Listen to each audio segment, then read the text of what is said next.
Hello everyone and welcome back to another new blog. So আজকে খুব সুন্দর একটা পূজা ব্লগ তোমাদের সাথে আমি শেয়ার করতে চলেছি। সো রিসেন্টলি রামনবমী ছিল, আর প্রত্যেক বছর আমার শ্বশুরবাড়িতে এই দিনটা কিন্তু খুব সুন্দর করে হোমের মাধ্যমে পুজো করা হয় আমাদের মন্দিরে। এখানে আমাদের মন্দিরেরই একটা ভিউ আমি তোমাদের সাথে শেয়ার করছি। আর হোমটা দেখো কত সুন্দরভাবে নিষ্ঠা ভরে ঠাকুরমশাই করছিলেন। সো এখানে ফার্স্টেই হোম হয়ে যাওয়ার পরে ঠাকুমা কিন্তু এখানে সংকল্পর জন্য বসে পড়েছিল। সকালটা শুরু হলো দারুণ একটা পুজো দিয়ে। আজকে এখানেই একটা ইনভিটেশন ছিল, সো সেখানেই আমরা করেছিলাম আজকের লাঞ্চ। তারপরে আমরা মেদিনীপুর থেকে সোজা কলকাতায় চলে এসেছিলাম, কারণ আজকে কমপ্লেক্সে আমাদের কিন্তু রামনবমী পুজো ছিল। প্রত্যেক বছর আমরা এই রামনবমীর দিনে ফ্যামিলির সকলে রাত্রিবেলাটা এক জায়গায় হই, একসাথে ডিনার করব বলে। আর কমপ্লেক্সের মধ্যেই যেহেতু আমরা সকলে থাকি, আর দিদা দাদুকেও আমরা ডেকে নিয়েছিলাম, তাই জন্য সকলে মিলে একটা ফ্যামিলি ডিনার কিন্তু আমরা এই রামনবমীর দিন করতে পেরেছিলাম। কমপ্লেক্সটা ভীষণ সুন্দর করে সাজিয়েছিল। তাছাড়াও কমপ্লেক্সের ভেতরের যে মন্দির রয়েছে সেটাও ভীষণ সুন্দর করে ফুল দিয়ে ডেকোরেট করা হয়েছিল। সেটাই তোমাদের সাথে আমি শেয়ার করে নিচ্ছি। আস্তে আস্তে এখানে পুজো শেষ হয়ে যাওয়ার পরে সবাই কিন্তু ডিনারের লাইনেও দাঁড়িয়ে পড়েছিল।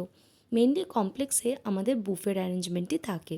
সো প্রত্যেক বছর কিন্তু আমরা এখান থেকে রামনবমীর ডিনারটা সারি, আর ডিনারে প্রচুর আইটেমস থাকে। সো চলো আজকের ডিনার প্ল্যাটারে কী কী আছে সেটাই তোমাদের সাথে আমি শেয়ার করে নিচ্ছি। তাছাড়াও ফ্যামিলির প্রত্যেক সদস্যরা এখানে কিন্তু হাজির হয়েছিল একসাথে আমরা ডিনার করব বলে।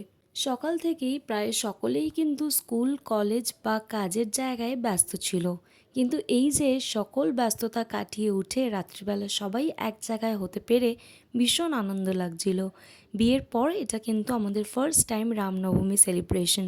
দুটো বাড়িতেই ইকুয়ালি মেনটেন করতে পেরেছি বলে ভীষণ আনন্দ হচ্ছিল। আর তোমাদের এই ব্লগগুলো কেমন লাগছে সেটাও কিন্তু অবশ্যই কমেন্ট বক্সে লিখে জানিও। তাছাড়া পার ডে কিন্তু আমার চ্যানেলে ভিডিওস যায়, সো আশা করি তোমাদের ভালো লাগবে। তাছাড়াও রিলেটেড ভিডিওসে গিয়ে তোমরা কিন্তু বাকি ব্লগসগুলো চেক করতে পারো। তাছাড়াও এখানকার ট্যুর অ্যান্ড ট্রাভেল ব্লগসগুলো কিন্তু আমি রিলেটেড ভিডিওতে শেয়ার করে দিচ্ছি।